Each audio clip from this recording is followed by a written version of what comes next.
Horváth Szabolcs vagyok, jazz zongorista.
Rögtön, amikor elérkezett a január 1, akkor elmondom, fölmegyek a jazz.hu-ra, aztán megnézem, hogy megismert. Tehát volt egy szavazás, a legjobb gitáros, legjobb billentyűs, stb. És hát volt egy olyan díj, hogy magyar jazz díj, és hát én lettem az a szerencsés, aki először megkapta ezt a díjat, úgyhogy büszke vagyok rá. Hát ebben az évben megkaptam a Junior Prima díjat, és hát ez fantasztikus lehetőségeket jelenthet majd a jövőben. Úgyhogy ennek szellemében igyekszem továbbfejleszteni a zenei tudásomat, és hogy minél profibban álljak hozzá ehhez az egészhez, amit jazznek hívnak.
Tíz éve foglalkozom jazzzel, és hát az általános solisbeli énektanárom pont ismert egy jazz zongoristát, Molnár Bencét, és hát megkérdezte tőle, hogy hát tudná velem foglalkozni, és hát elvállalt, és hát annyira megfogott ez az első órán, emlékszem, a Burke's Works című örökző jazz standardet játszottuk, hát annyira megfogott ez az egész vibe, ez az egész millió, hogy azóta sem bírok kilépni belőle.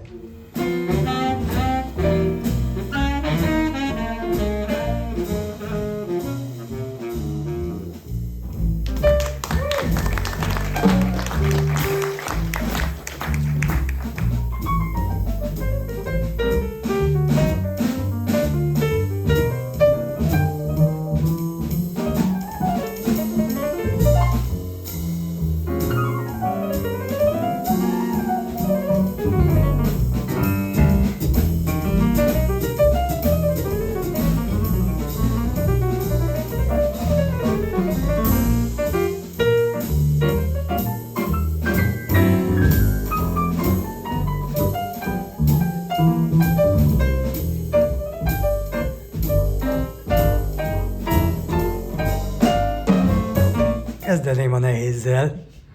Hát elsősorban a mobilitás az igen csak nehéz számomra, mivel én Érdről jövök, Hát ott közlekedés a vakoknak az hát nem a legideálisabb, úgyhogy de megbírkozzunk ezzel a helyzettel, és hát igyekszem ott lenni mindenhol. Úgyhogy hát a könnyebbség az pedig, hát mivel abszolút hallással rendelkezem, ezért számomra könnyen megy a jazz standardeknek a tanulása, és ebből kifolyólag azonnal szinte meghallok bármit, és hát az a legjobb benne, hogy hiába van előttem egy ismeretlen szám, azt egyszer-kétszer meghallgatom, akkor utána megy annak a köre, az improvizálás rá, úgyhogy ez egy ajándék.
A saját formációval való játék, ez nagyon annyival könnyebb, hogy nagyon oda tudunk egymásra figyelni, érezzük azt, hogy ki mikor,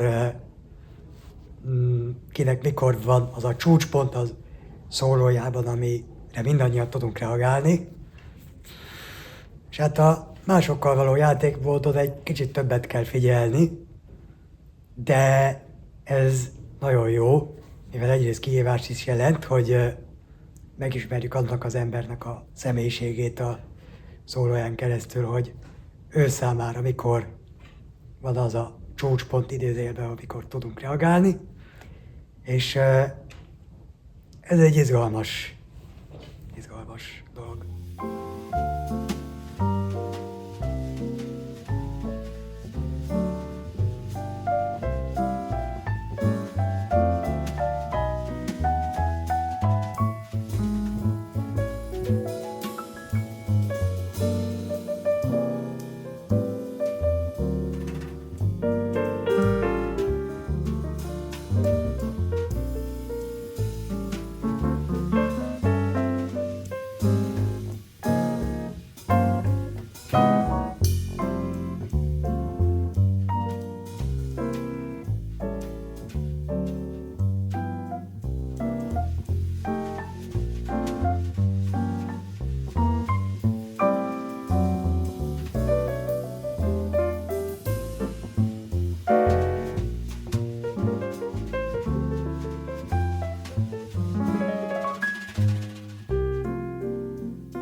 Gyakorlatilag én mindenevő vagyok ebből a szempontból, mert hát ugye mindenki a régi jazz standardekkel kezdi, amik swingek, meg van egy-két ballada is bennük, meg van bossa nova, amit szeretnek nagyon.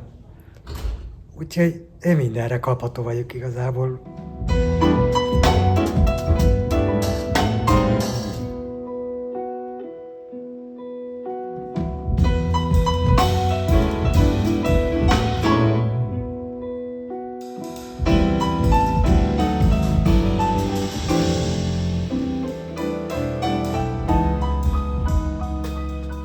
Tanárom nagyon sok volt. Hát amire felsorolnám őket, az eltartana napestig, holnap estig is. Úgyhogy Konziban tanított Tálas Áron, Pozsár Máté, Révész Richárd, Cseke Gábor, Olá Krisztián, és hát ők a Zeneakadémián, ahol most vagyok mesterszakon, ott Binder Károly és Olá Kálmán tanárok a tanáraim.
Igazából én azt mutattam meg, hogy milyen hangulata van ennek az zenének, meg hogy ezt a lazaságot, ami benne van, mert ez fogott meg engem is, amikor először kezdtem el játszani jazzt, és hát ez lenne szerintem a kulcs, hogy megfogja őket. És hogyha ez beszippantja őket, akkor szerintem maguktól is rákeresnek különböző jazz előadókra, hogyha érdekli őket, akkor a jazz történetre.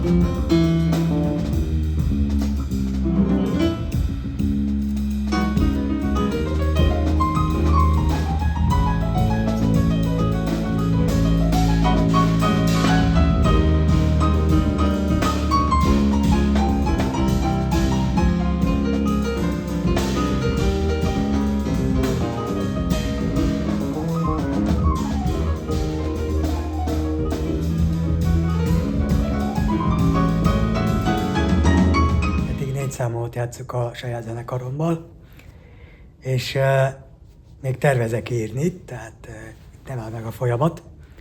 És volt, ami megjelent a Szakcsi Rádióban, ez a Zuzmó című kompozíció, ami 4 évvel ezelőtt íródott, és nem akarom mutatni ezzel a kedves hallgatókat, hogy miről szól, de hogyha kíváncsiak, akkor elmondom, ez a Zuzmó, ez a macskámnak a neve.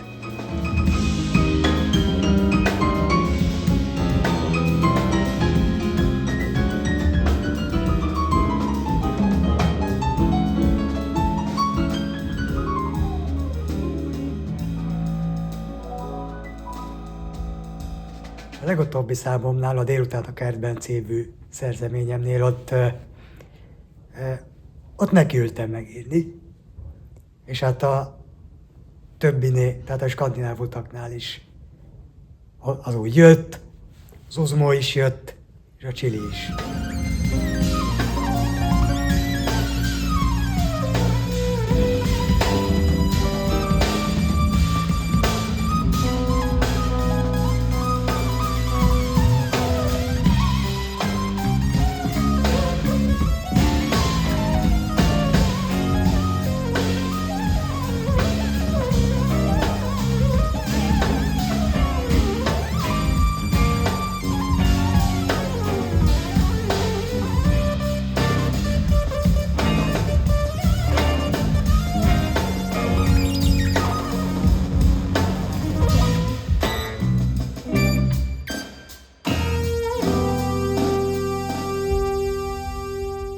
hogyha bármi van, tehát iskola vagy koncert, akkor általában reggel vagy délelőtt én tartok egy ilyen 1 órás bezongorázást, tehát skálák, különböző új gyakorlatok,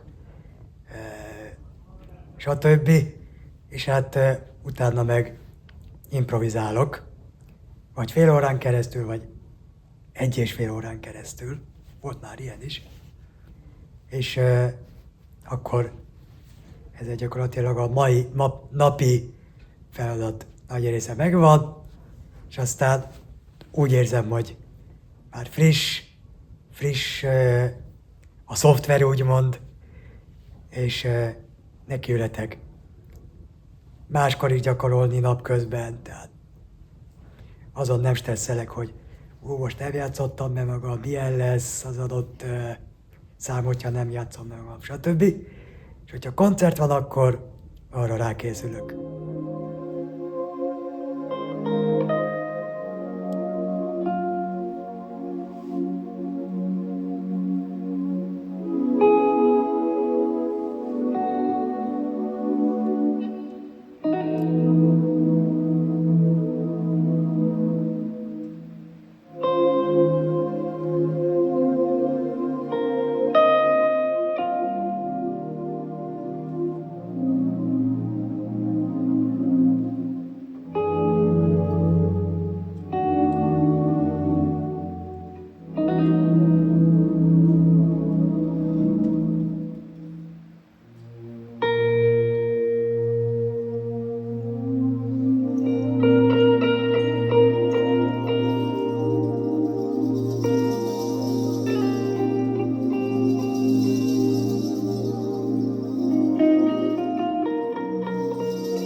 Koncertezés az egyik fő cél, és hát az is egy nagy vágyam, hogy profikkal együtt is megmutassam, hogy mit tudok.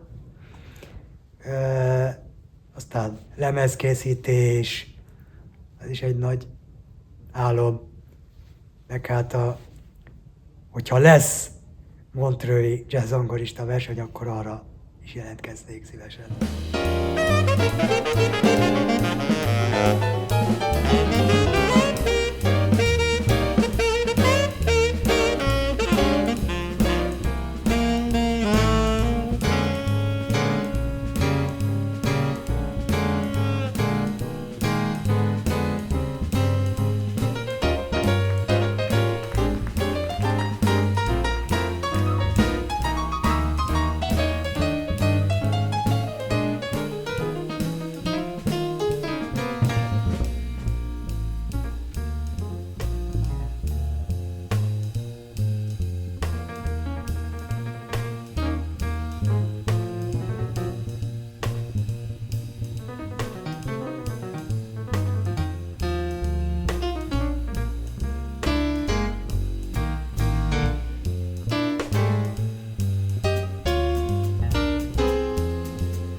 Bár vita zajag van meg a lemezhez, ezek a saját számok, amik az előbb elhangzottak tőlem, bár úgy szóban most nem játszottam el őket. Aztán lehet, hogy még arra írok számot, azt is felvesszük, majd felvennénk.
Az interjú az NKA Hangfoglaló Könnyűzene Támogató Program támogatásával készült.